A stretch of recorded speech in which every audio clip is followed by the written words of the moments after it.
will start with these terminologies. Some terminologies are important for learning international relations. Terminologies are integral to every subject. If you take any subject, without terminology, we cannot interact with the subject. So terminologies are integral for learning any discipline. For that matter, international relations have some terminologies which will allow us to understand and expand our horizons of knowledge on the discipline. Okay. So terminologies. We will start with international relations only. We need to know what are international relations. What do you mean by international relations? What is the meaning of this term called as international relations? What is the meaning? Intranational relations, international relations, simple terminologies we are having. International, obviously, national, among nations we need to conduct our relationship with nations in such a manner that we are expecting something in return. International relations are relationship among nations or between nations. Everybody is interested in these interpersonal relations, not international relations. Interpersonal relations in society is important in the context of eliminating a lot of conflicts we are having on a daily basis. International relations is also important in the context of what? For our survival. It is not easy to survive without having good relationship with other nations. What is happening with respect to Ukraine and Russia? How many children are dying? How many women are dying? The dependence on a daily basis is complete destruction happening. Is there any guarantee to the lives of people in the conflict zone between Ukraine and Russia? No. Thankful to democracy in India, at least we are happily living. There is no conflict, at least. We have crafted our foreign policy in such a manner that it allows us to have some productive relations with nations in the neighborhood. In spite of having nuclear weapons, both Pakistan and India have nuclear weapons. In spite of that, any escalation or conflict that we had with Pakistan never became a full-fledged nuclear conflict. That shows the mettle that we are having to India's foreign policy. Okay, so international relations is traditionally, if I have to give you one idea of international relations, it is relationship between two nations or among certain group of nations. It might be bilateral negotiations between two nations or among nations through some bilateral groupings, coming up with some bilateral groupings. You might have gone through formation of what? Alliances during World War I and World War II. A lot of alliances, formation of alliances, like-minded nations coming together. Similarly, we have certain bilateral groupings where like-minded nations come together for certain outcomes, benefits in return. Okay.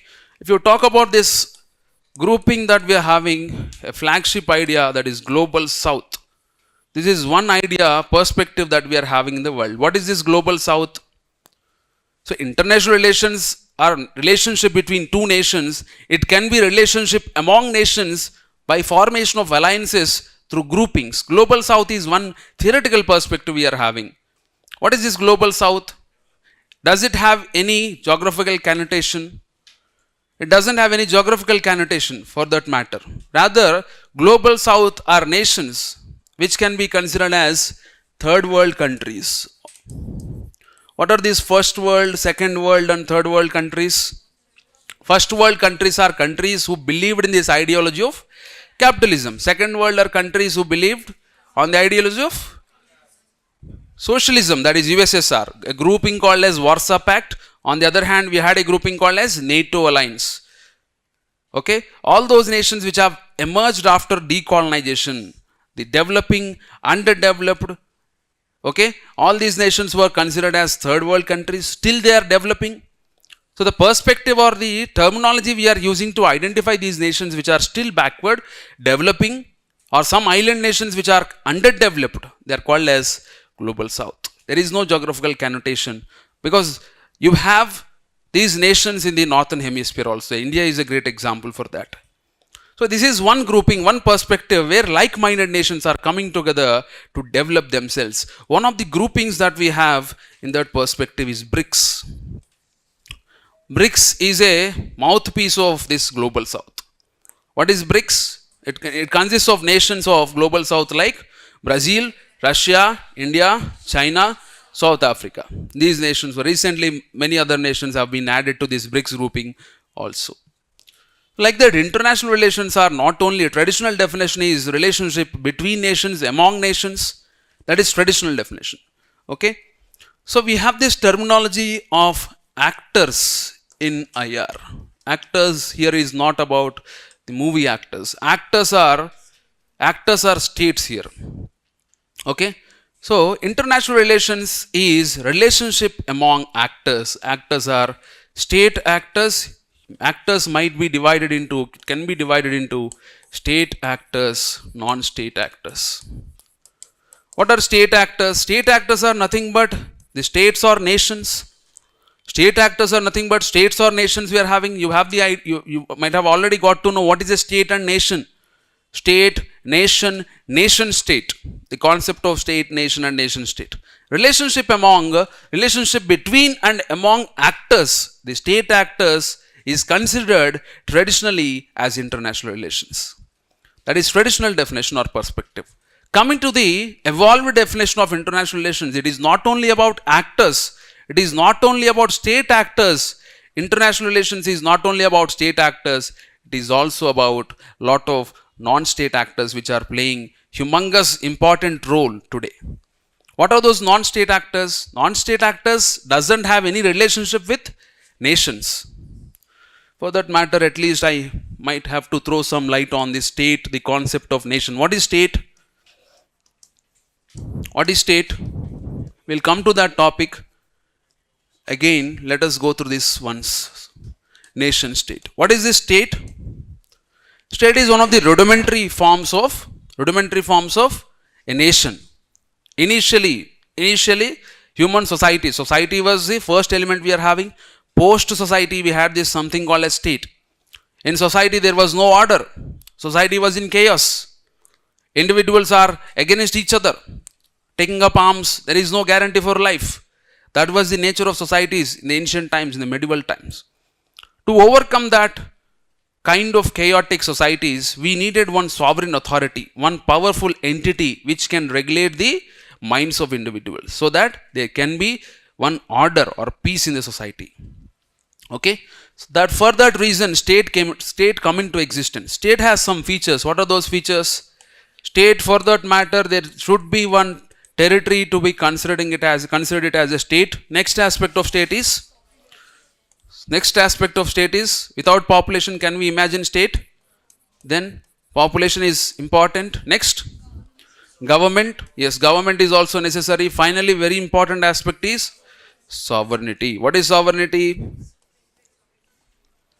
What is sovereignty? I don't want any synonyms or meanings. Sovereignty is non-interference, no external influence in the matters of decision making. Internal decision making should not be influenced by external agents.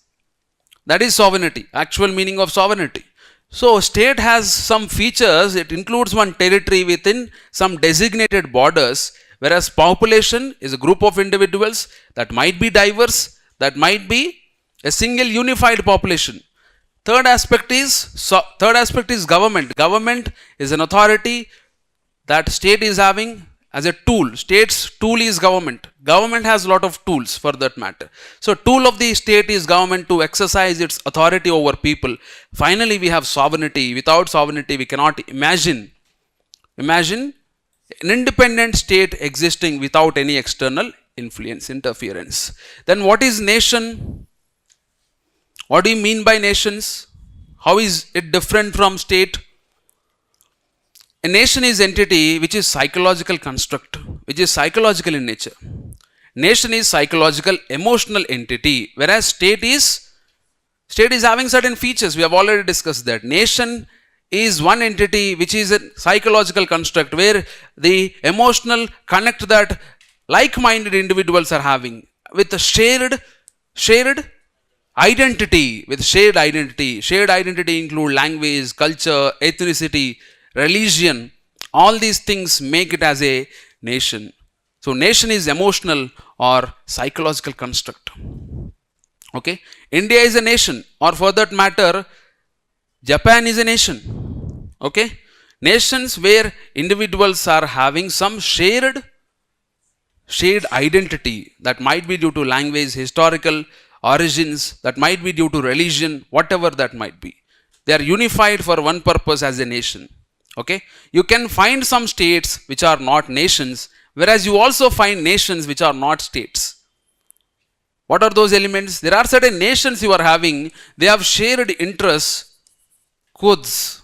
They demand something called as Kurdistan, but they are not a state yet.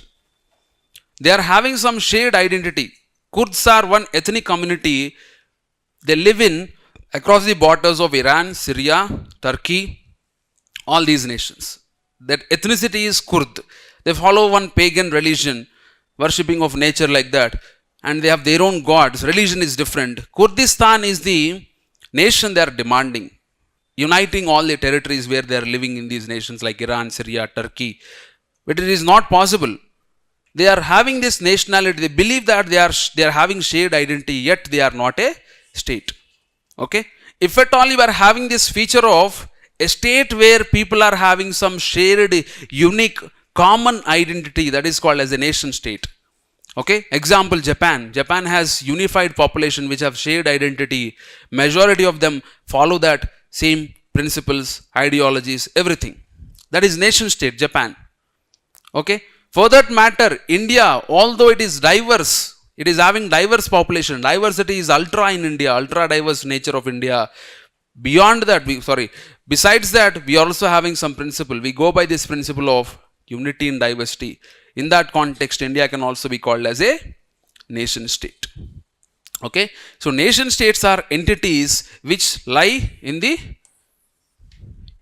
intersection of what? Both state and nation. State and nation. You have here nation state, where the people living here are having this shared identity. At the same time, they formed as one state which are having these features. Okay, so this is the concept of state, nation and nation state. Example of nation state is Japan, and unconventionally India can also be considered as a nation state, because in spite of having diversity which is ultra diversity in nature, we are moving as a nation together with this principle of unity. Okay, so coming here again, so actors in international relations are state actors, non-state actors. State actors, we are confining ourselves to actors which are nations or nation states for that matter. State as an entity which is a rudimentary form of this, the nations that we are witnessing today, it is not in relevance today. Whatever we are having as the name, you call it as nations or nation states, we can confine to call it as nation state only simply. Okay, so international relations are relationship among state actors, the role played by state actors and also non-state actors. Relationship among state actors and also the role played by non-state actors. What are non-state actors? Non-state actors doesn't have any linkage with the state. Okay, what are those actors? For example, multinational corporations. Are they having any influence on foreign policy of nations? Multinational corporations, do they have any influence on international relations, how we conduct our relationship with other nations? MNCs have important role, obviously. Yes, Amazon, if I take Amazon, everybody is interested in e-commerce on a daily basis. We are completely concentrating ourselves on e-commerce. Purchase, consume and dispose. Okay, next Amazon. Google, does Google has any influence? Yes, it has influence. It has influence, obviously. It has influence on what? People's lives. It has influence on how a nation constructs its foreign policy. You might have gone through this indictment of or questioning of Sundar Pichai by the United Nations organization. He was questioned. The question was, what was the question? The question was, if at all I am moving from one place to other place, does Google know that? Yes or no? Does Google know where I am going from one part of the city to the other part of the city? What are my movements? Is that tracked down? Yes. Obviously, Google, if you give some consent to norms, it always tracks us. And internationally, it is about where to locate data, data localization. Where to locate data, because Google's headquarters is in USA. If you are having the headquarters and data of all the individuals of this world in USA, obviously USA can control, or Google can control the individuals and also foreign policy perspectives of those nations. So what India was asking all the time, in all the international fora, regional fora, it was demanding for something called as data localization. Data localization is all the data servers we are having should be located in India so that there would not be any external influence, external interference by the other state actors on India, on the people of India. So Google is able to regulate or modify the behavior of nations with the humongous capital that is having today. It is having social capital, or the way it is able to deal with various other multinational corporations or nations. Like that, international actors, non-state actors like MNCs, or for that matter some non-state actors which are terrorist organizations, they also have influence on the foreign policy perspectives. What are those terrorist organizations you might have come across in the newspaper? Lashkar-e-Taiba, Jaish-e-Mohammed, what else? Haqqani Network. All these are organizations and they have emerged in Afghanistan. They are targeted, they are used by Pakistan against India. State-sponsored terrorism we call it as. So that is another non-state actor.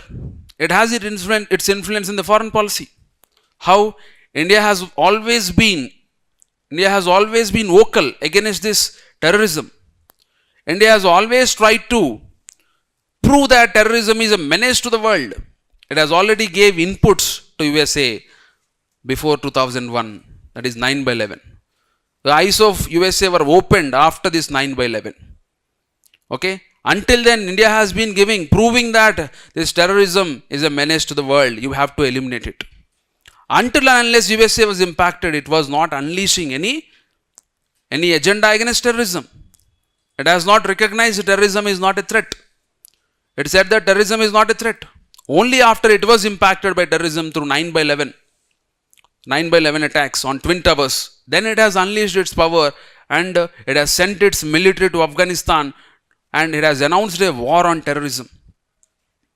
Okay? Like that, non-state actors like terrorist organizations also play an important role. What other non-state actors we have besides MNCs?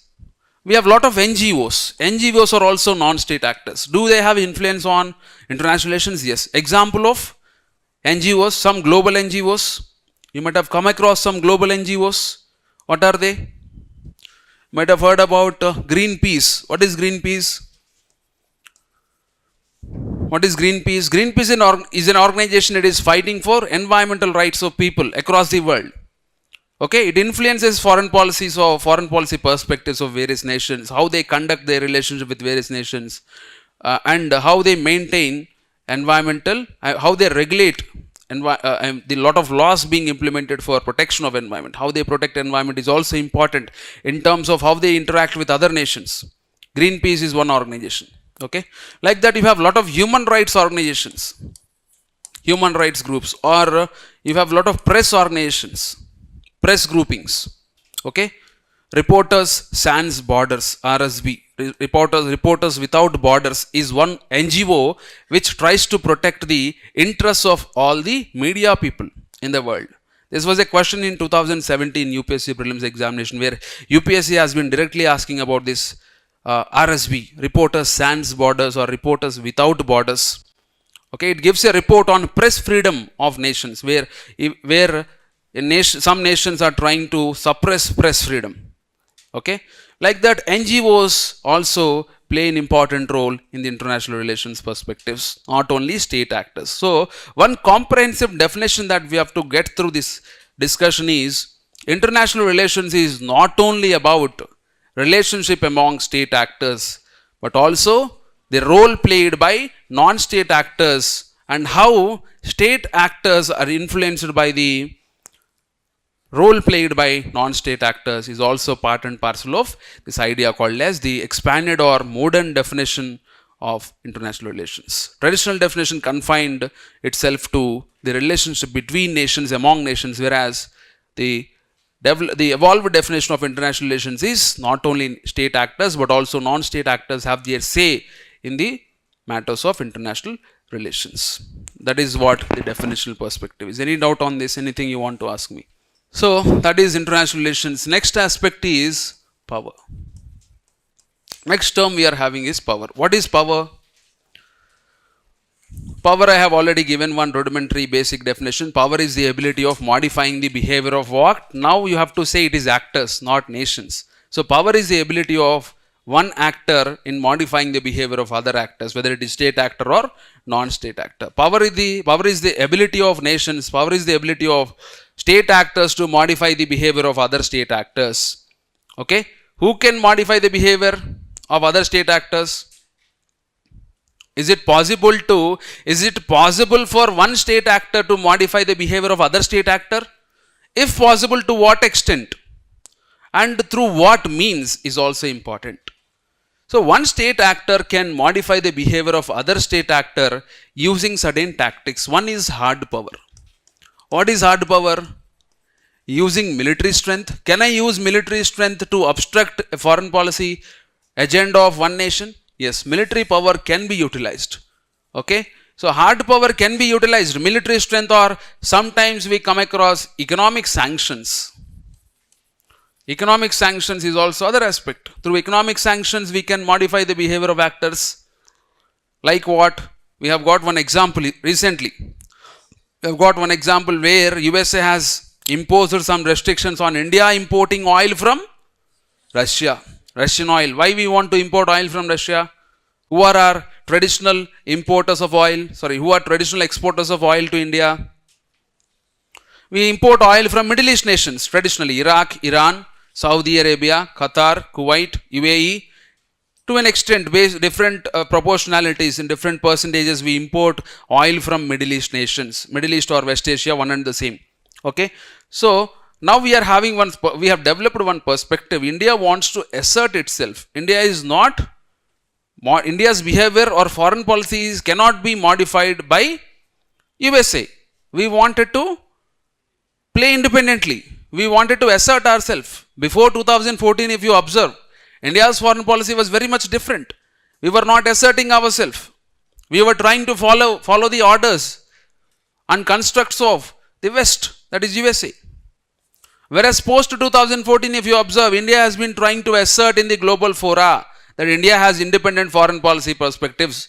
We will not, if it is good for India's interests, we will follow. If it is not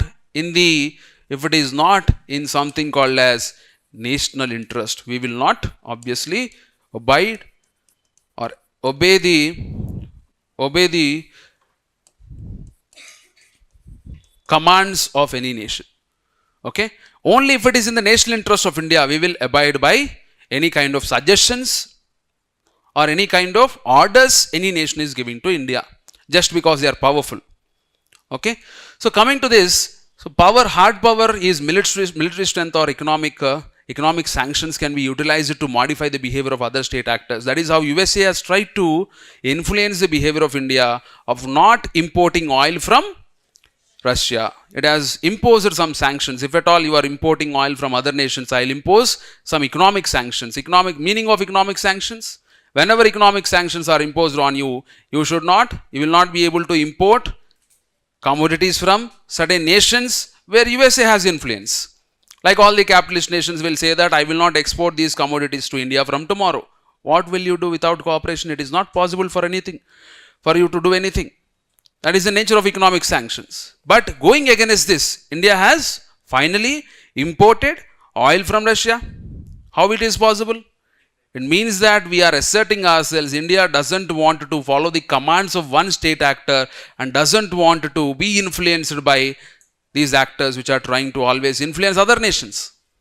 So we have sent a message to USA that we are having some independent foreign policy perspectives. We will not obey your orders. Okay. At the global fora, it was made clear by our External Affairs Minister. Continuously has made it clear. Who was External Affairs Minister of India? Jaishankar, once in one of the conferences, international relations conference, he has made one statement regarding Europe. He has said that whenever there is a problem with respect to Europe, whenever Europe is coming across any challenge, Europe believes that the challenges that Europe is facing should be the challenges of the world. The world should believe that whatever challenges Europe is facing, they should become the challenges of the world. Example is climate change.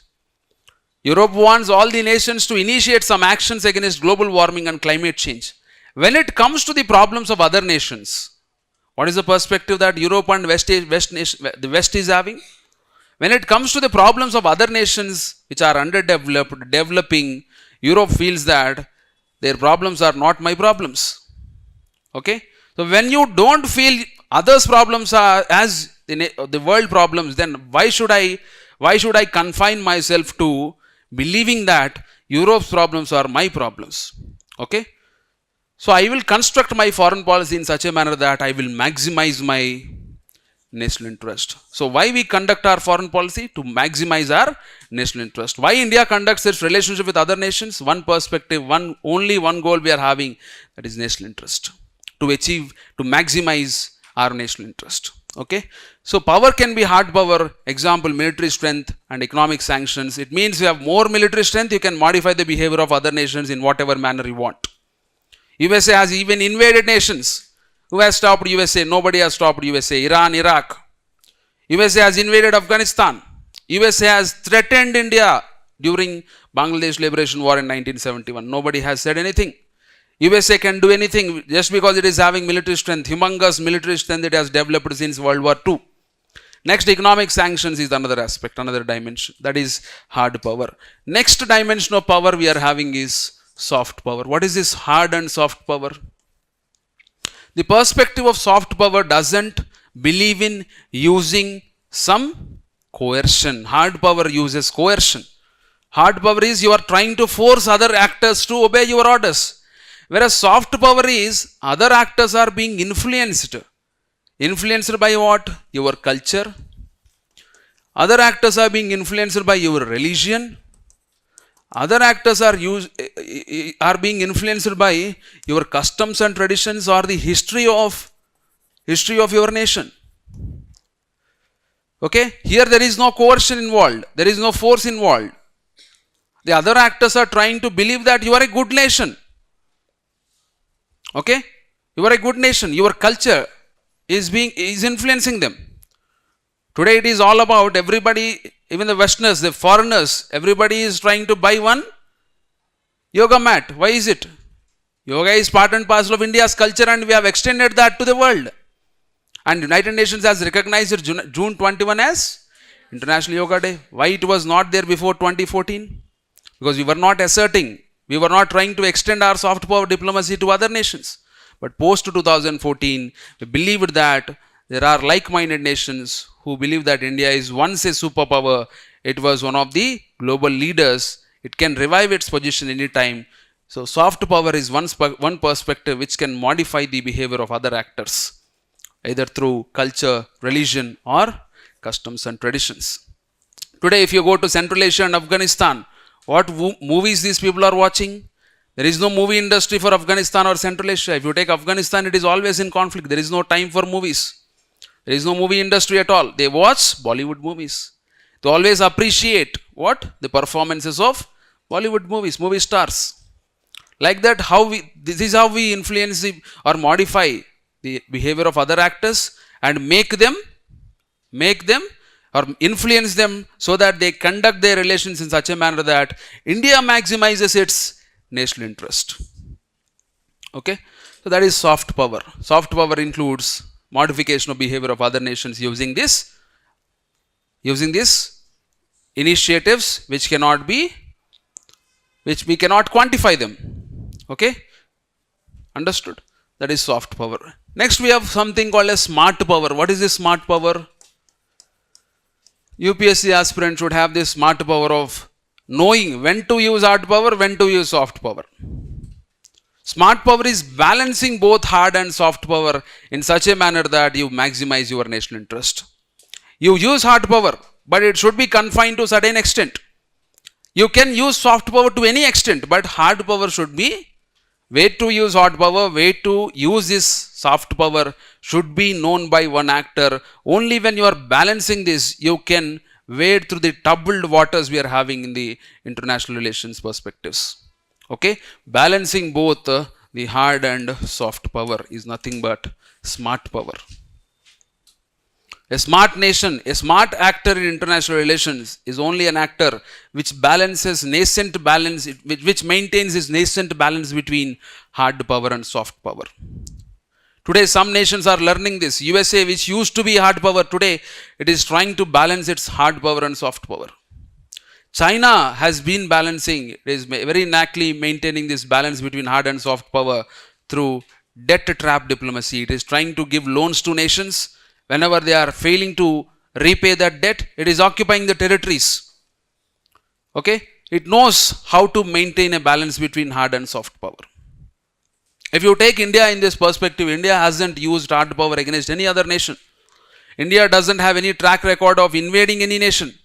Never sent military to support any nation. Okay? Example of that is, in our neighborhood there is a conflict in Afghanistan. Afghanistan, everybody is having stakeholdership in Afghanistan. Everybody is interested in Afghanistan until 2020. Why is it? The reason is terrorism is a menace for the world. Everybody is impacted by terrorism.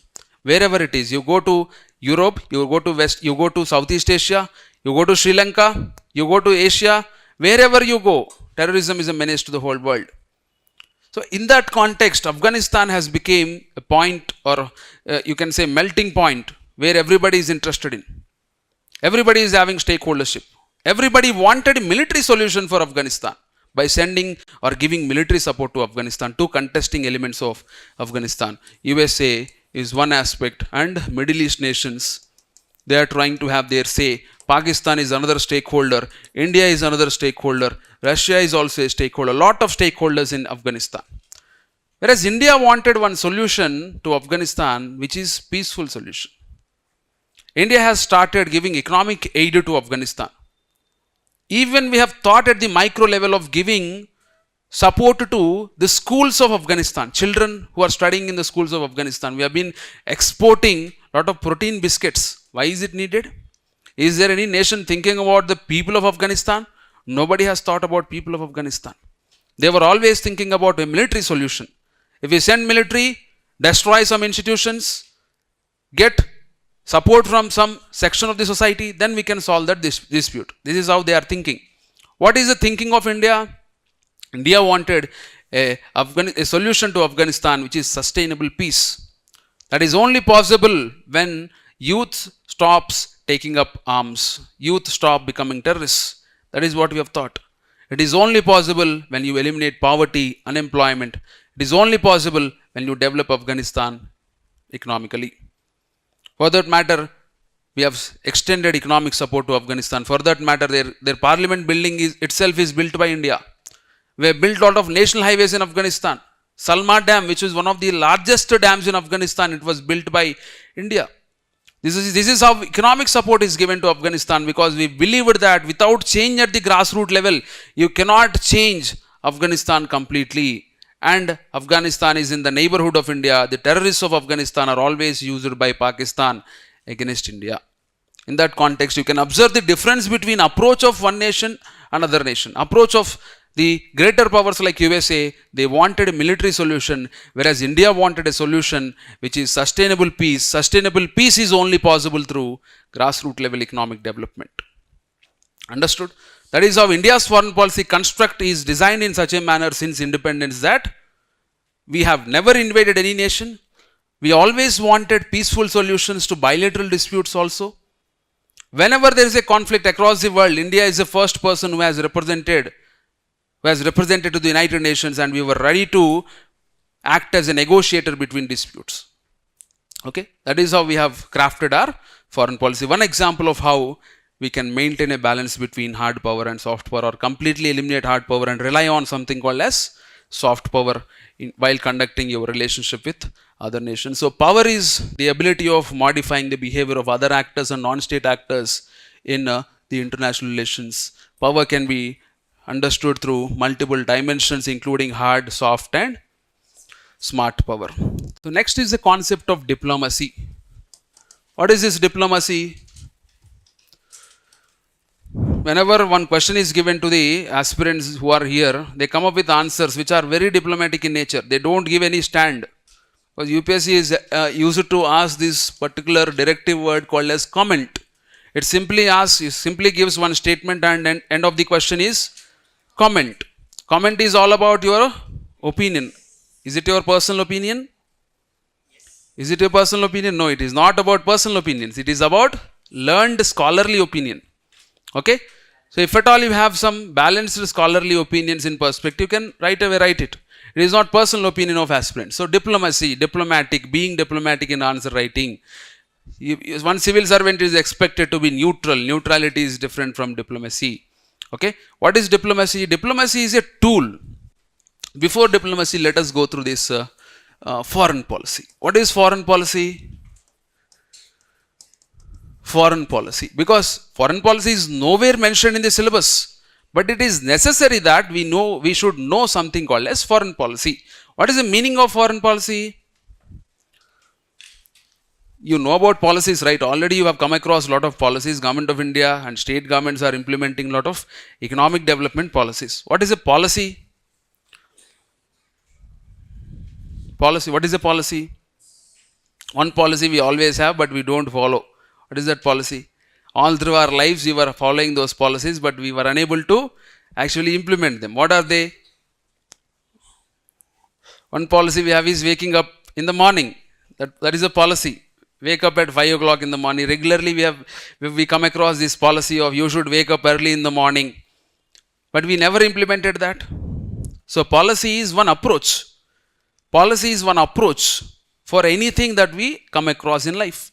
Individual level. At individual level, policy is anything that we try to solve, that we try to approach it, and we try to get any benefit out of it. By having one policy, it is not possible to get benefited from anything without having a policy.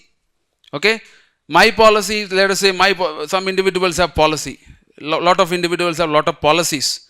My policy is to not to fight with anybody. Non-violence. That was the policy of Mahatma Gandhi. Okay? He is always smiling on the currency notes. Okay, non-violence. Through smile, you try to avoid all the people who are against you, belligerent people. Okay, so tough people to deal with. So that is one policy of non-violence. You have approached other people in such a manner that you extend your interpersonal relations in such a manner that nobody beats you also. You do not beat anybody. Nobody is trying to, they doesn't have courage to do that against you. Like that is one policy. So foreign policy is policy of one nation of how it is how it is maintaining its relationship with other nations to maximize its national interest. We have already discussed that, but giving one comprehensive perspective of foreign policy. So foreign policy is policy of one nation in order to approach the other nations or actors. Nations and actors I keep on interchangeably using, but we have to professionally, formally, we have to call them as actors. So foreign policy is policy of one nation while interacting with other nations to maximize its national interest. Okay? To conduct its foreign policy, we should have one tool. That tool is called as diplomacy. Diplomacy is nothing but foreign policies, tools, techniques and strategies of how we are interacting with other nations. Diplomacy is one of those tools. Foreign policy itself is the tools, techniques and strategies any nation is having in order to approach other nations. One of those tools of foreign policy is diplomacy. One of the tools of foreign policy is diplomacy. Diplomacy is using lot of apparatus. Diplomacy is using lot of apparatus of how to conduct this foreign policy. Okay? Who are part of this apparatus of diplomacy? Diplomats. Diplomats are part of this apparatus. Who are those diplomats?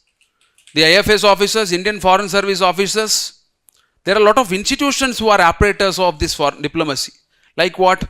Ministry for External Affairs is also one apparatus which is the creator or formulator of the foreign policy of India. What else? We have Prime Minister's office, which is also another apparatus. We also have a lot of cabinet committees. What are cabinet committees? Cabinet committees keep on advising the government on how policy directive. It gives a lot of policy directives. That is another apparatus. What else? We have a lot of think tanks. Think tanks. What is a think tank?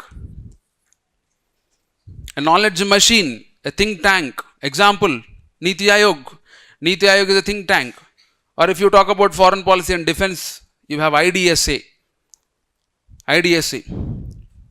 Okay, Defense Studies and Analysis, Indian Defense Studies and Analysis Wing, think tanks. Like that, we have a lot of apparatus which uses diplomacy. Diplomacy itself is one apparatus of how we use different tools and apparatus to conduct our relationship with other nations. Okay, diplomacy includes individuals. Like we have officials who are part of diplomacy, that is representing the government. We also have individuals who are not officials, but they represent India at various forums. Okay, so diplomacy, that is how we interact with other nations using apparatus, can be of different tracks. That is tracks of diplomacy. Track is nothing but who are part of the discussions with other nations. Okay, if you take track 1 of diplomacy, track 1 includes all the officials. Prime Minister is an example, officials. You might have come across the discussions between Prime Minister to Prime Minister. Example, India-Israel, Narendra Modi and Benjamin Netanyahu. Prime Ministers interacting with each other. Or India-China relations, the Premier of China and Prime Minister of India. Xi Jinping and Narendra Modi interacting directly interacting with each other. That is track 1 diplomacy, where officials, the states, head of the states or governments interact with each other diplomatically. Okay, you have track 2 diplomacy. Track 2 diplomacy, where completely non-officials represent India on the international forums. Who are those non-official members? Non-officials might be NGOs. Non-officials might be, that is non-state actors. Non-state actors might be NGOs, MNCs. For that matter, even heads of religious organizations also interact with the heads of religious organizations of other nations. That is track 2 diplomacy. Whereas in between track 1 and track 2, we have track 1.5 diplomacy, where both officials and non-officials are part and parcel of interaction with other nations. Officials and non-officials. For example, Prime Minister of India getting along with some religious leaders so that we can solve the conflict of what? Conflict with Pakistan we are having across the border in Kashmir, wherever it is. So track 1.5 is a hybrid between track 1 and track 2, where both officials and non-officials are part and parcel of the discussions. So diplomacy is the tools and techniques we are having in order to approach the nations so that we maximize our national interest and we can have some meaningful interaction with the other actors in the global scenario. Understood? Clear on diplomacy? Clear on power? Okay. Is there any doubt until we have discussed until now?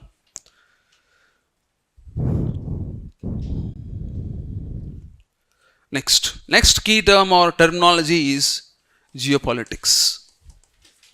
What is geopolitics? Geopolitics. Divide and understand it. Segregate and understand geopolitics. What do you mean by geopolitics?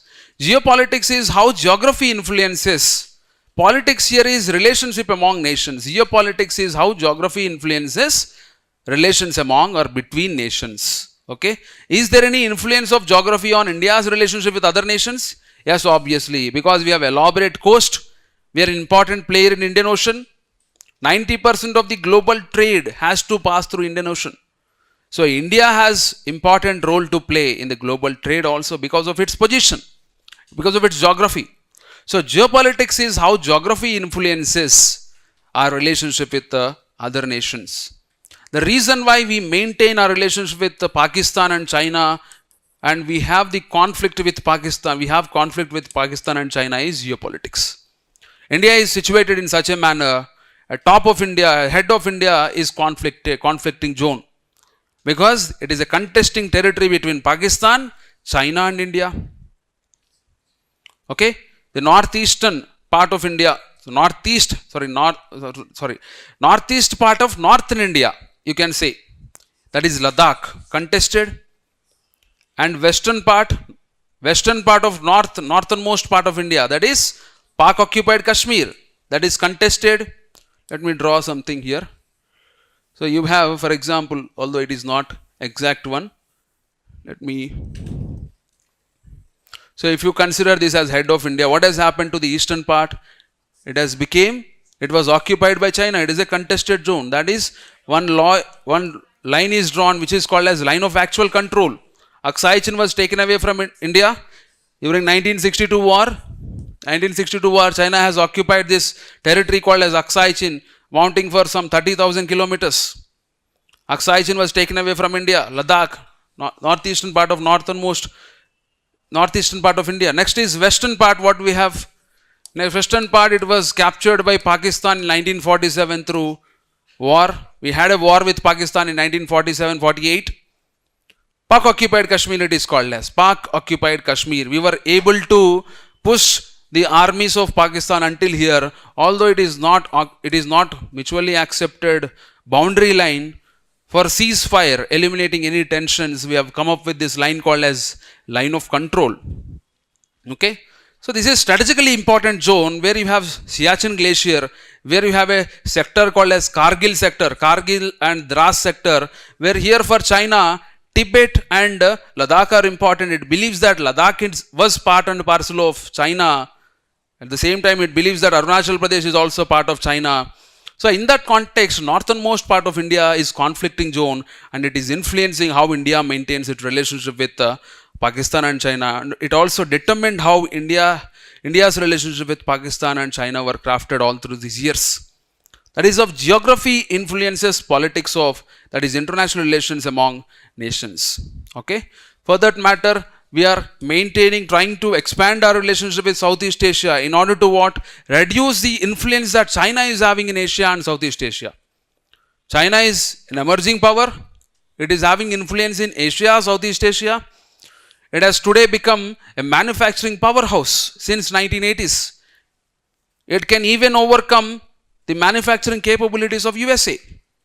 That was the reason why they are having trade wars between USA and China. There were trade wars because USA believed that China has been overcoming the manufacturing capacities of USA.